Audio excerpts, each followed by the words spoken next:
আমার একটাই দাবি, আর কাউকে যেন একটা গুলিও না করা হয়, একটা গুলিও না করা হয়। এর যে কি যন্ত্রণা, কতটুক যন্ত্রণা নিয়ে যে এই বেডে শুয়ে থাকতে হইতেছে,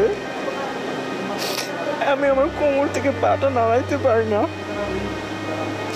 আমার হাড়টা আটটা ভাঙা দিছে।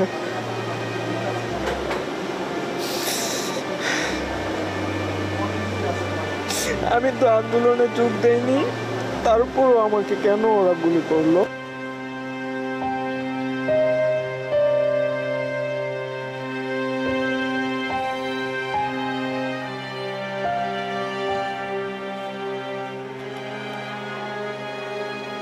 কলেজ ড্রেস পরা ছিল, আমার কলেজের আইডি ছিল, ব্যাগে আইডি আছে, এবং আমাদের ক্লাসে আমার সাথে যারা ওখানে অনেক কোমরে এবং মাথায় গুলিবদ্ধ হয়ে মারাও গেছে।